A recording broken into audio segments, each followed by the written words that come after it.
Assalamualaikum warahmatullahi wabarakatuh. Kembali lagi dengan saya Gusti dengan NIM 2211091010 dari kelas 1C program studi D4 Teknologi Rekayasa Instalasi Listrik jurusan Teknik Elektro Politeknik Negeri Padang. Nah, pada kesempatan kali ini dalam rangka tugas instalasi listrik 2, saya akan menjelaskan secara umum beberapa komponen atau peralatan instalasi industri. Untuk lebih jelasnya, silakan simak video berikut ini.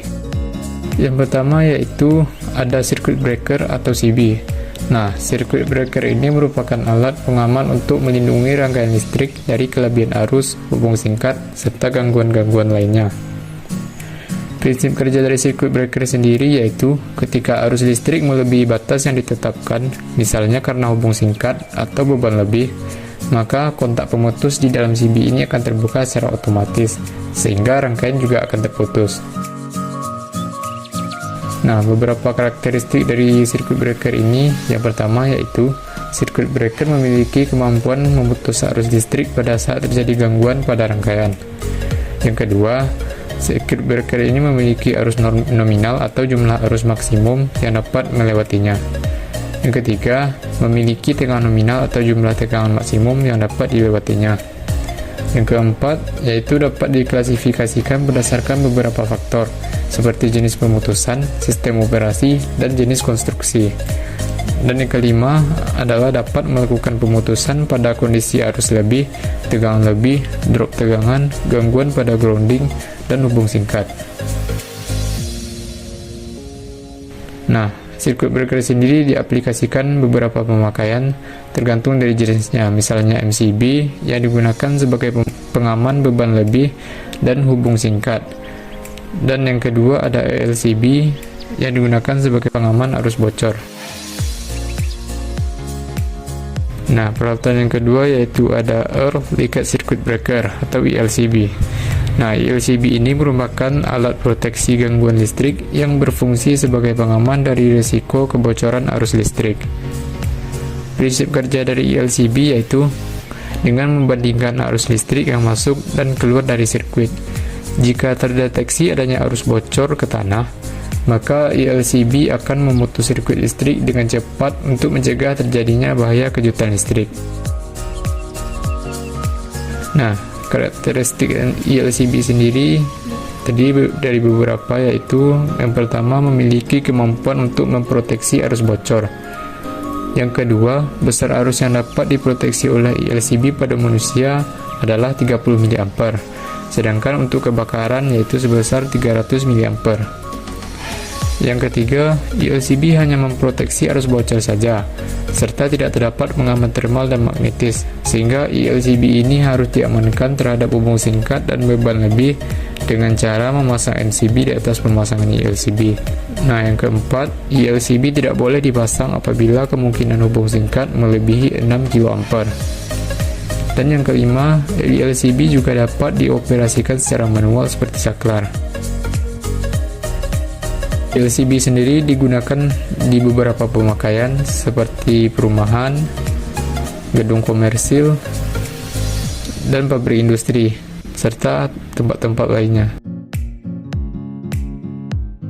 Nah, peralatan yang ketiga yaitu ada Molded Case Circuit Breaker atau MCCB. MCCB ini merupakan alat pengaman yang dalam proses operasinya mempunyai dua fungsi. Fungsi yang pertama yaitu sebagai pengaman, dan yang fungsi kedua adalah alat untuk penghubung. Jika dilihat dari segi pengaman, maka MCCB ini dapat berfungsi sebagai pengaman gangguan hubung singkat dan beban lebih. Nah, perbedaan MCCB dengan MCB yaitu MCCB ini memiliki kapasitas arus yang lebih besar dibandingkan dengan MCB.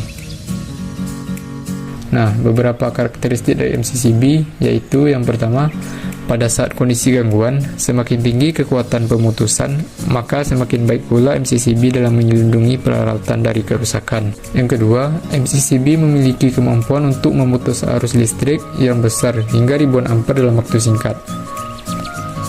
Yang ketiga, MCCB dapat diatur agar hanya memutus sirkuit yang mengalami gangguan saja, dan membiarkan sirkuit lain tetap berjalan. Nah, MCCB sendiri digunakan di beberapa pemakaian seperti mesin industri, gedung komersil, pembangkit, dan lain sebagainya. Peralatan yang keempat yaitu ada switch disconnector. Switch disconnector ini merupakan gawai yang digunakan sebagai peralatan kontrol dan isolasi dari suatu jaringan listrik. Nah, prinsip kerja dari alat ini yaitu dengan menggerakkan kontak pemutus dengan tuas atau penggerak lainnya untuk memutuskan arus listrik dalam sirkuit. Setelah sirkuit terbuka, maka arus listrik akan terputus. Nah, fungsi switch disconnector yaitu yang pertama ada coupler, yaitu saklar yang difungsikan sebagai penghubung terhadap sumber lain. Yang kedua ada main switch, yaitu switch yang dapat mengisolasi rangkaian. Dan yang ketiga adalah motor control center, yaitu switch yang mengisolasi motor secara lokal untuk kepentingan pemeliharaan atau penggantian motor.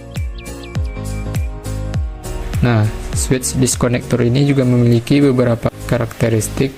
Yang pertama yaitu switch disconnector ini dapat dijadikan pemutus sirkuit utama dari sumber ke beban. Yang kedua, switch disconnector tidak mempunyai rating arus. Yang ketiga, dapat dioperasikan secara manual ataupun otomatis. Dan yang keempat adalah mudah dipasang dan digunakan. Nah, switch disconnector diaplikasikan di beberapa pemakaian seperti panel utama, jaringan distribusi, dan panel instalasi dan lain sebagainya. Peralatan yang kelima yaitu ada kontaktor. Kontaktor ini merupakan peralatan listrik yang bekerja berdasarkan prinsip induksi elektromagnetik yang berfungsi sebagai penyambung dan pemutus arus listrik secara otomatis. Prinsip kerja dari kontaktor sendiri yaitu ketika dialiri arus listrik sesaat pada belitan di dalamnya, maka akan menimbulkan gaya magnet pada inti besinya yang menarik kontak utama pada kontaktor. Nah, bila kontak ini terhubung, maka anak kontak yang sebelumnya dalam kondisi NO atau normally open akan menutup, dan yang sebelumnya NC normally close, nah itu akan terbuka. Kontaktor sendiri memiliki beberapa karakteristik. Yang pertama, kontaktor biasanya memiliki beberapa pasang kontak utama yang digunakan untuk menghubung atau memutus aliran listrik pada sirkuit utama. Yang kedua, kontaktor memiliki sebuah koil yang biasanya dihubungkan ke sumber tegangan listrik untuk menghasilkan medan magnet untuk menarik kontak kontaktor. Yang ketiga, kontaktor memiliki dua jenis koil. Koil yang pertama yaitu koil arus AC, dan yang kedua ada koil arus DC. Nah, pemilihan koil ini itu tergantung dari sumber tegangan yang kita gunakan. Yang keempat, kontaktor memiliki mekanisme pemutus yang berfungsi untuk memutus aliran listrik pada sirkuit apabila terjadi gangguan. Nah, dan yang kelima, kontaktor memiliki dua jenis anak kontak, yaitu kontak NO normally open dan kontak NC atau normally close. Nah, kontaktor sendiri sering diaplikasikan pada pemakaian panel-panel penerangan dan juga panel kontrol motor. Peralatan selanjutnya yaitu ada kontak bantu kontaktor. Kontak bantu kontaktor ini merupakan sebuah kontak yang terdiri dari dua jenis kontak, yaitu kontak NO atau normally open dan kontak NC atau normally close. Sesuai dengan namanya, kontak bantu ini digunakan apabila kebutuhan kontak NO atau NC pada kontaktor tidak mencukupi untuk kebutuhan pemakaian. Nah, sehingga untuk mencukupi keperluan kontak ini, digunakan sebuah kontak bantu yang dipasang di atas kontaktor. Biasanya jumlah kedua kontak bantu tergantung dengan jenis kontaktor magnetnya. Nah, peralatan selanjutnya yaitu ada delay atau timer. Timer atau delay ini merupakan sebuah komponen listrik yang mempunyai anak kontak NO dan NC yang bekerja berdasarkan waktu yang telah disetting. Penggunaan delay ini biasanya dipasang pada kontaktor yang memerlukan penundaan waktu kerja. Misalnya, kontaktor yang digunakan untuk mengendalikan beberapa motor dengan waktu kerja yang berbeda ataupun berurutan. Delay sendiri terdiri dari dua jenis. Yang pertama yaitu ada on delay, yaitu sebuah saklar yang apabila dihubungkan dengan beban, maka beban tersebut akan mengalami penundaan saat di-on-kan selama waktu yang telah ditentukan oleh delay. Dan jenis yang kedua yaitu off delay, yaitu merupakan sebuah saklar yang apabila dihubungkan dengan beban, maka beban tersebut akan mengalami penundaan saat di-off-kan selama waktu yang telah ditentukan oleh delay. Nah, peralatan selanjutnya yaitu ada Thermal Overload Relay atau TOR. TOR ini merupakan sebuah peralatan listrik yang berfungsi untuk memproteksi rangkaian listrik dan komponen listrik dari kerusakan karena terjadinya beban lebih ataupun suhu yang berlebihan.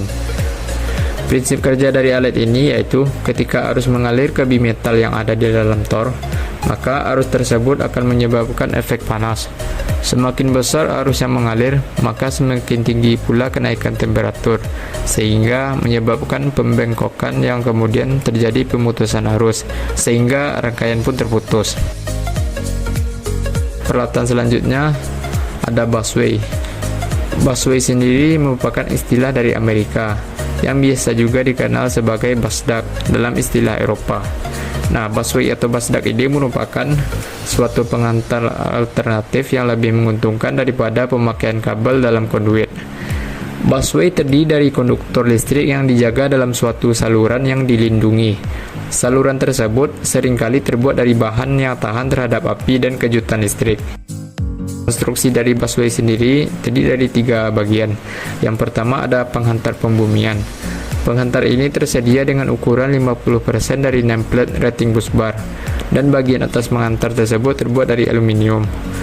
Yang kedua ada VC tittle bolt, merupakan baut berkepala 2 yang tersedia pada setiap sambungan. Yang ketiga ada plug-in openings, tersedia lubang pada setiap 610 mm busway yang dapat digunakan untuk mendistribusikan daya listrik ke beban-beban yang tersedia. Busway sendiri terdiri dari 4 jenis jalur. Jalur yang pertama yaitu Service Entrance Run. Pemasangan dari feeder transformer menuju panel, kabel dihubungkan langsung pada busway dan umumnya dipasang untuk aplikasi outdoor dan indoor. Jalur yang kedua yaitu ada Plug-in Type Horizontal Run. Nah, jalur ini merupakan pemasangan plug-in yang disuplai dari panel dan melalui percabangan. Jalur ini selalu digunakan untuk aplikasi indoor. Jalur yang ketiga yaitu Plug-in Type Vertical Riser. Jalur ini merupakan pemasangan plug-in riser yang disuplai dari panel. Pemasangan jalur ini selalu diaplikasikan pada indoor. Nah, yang keempat yaitu jalur Feeder Type Tyron. Nah, jalur ini merupakan pemasangan feeder di antara 2 panel. Jalur ini umumnya dipasang untuk aplikasi indoor. Nah, sekian video penjelasan pada kali ini. Jika ada kekurangan, mohon dimaafkan. Terima kasih. Assalamualaikum warahmatullahi wabarakatuh.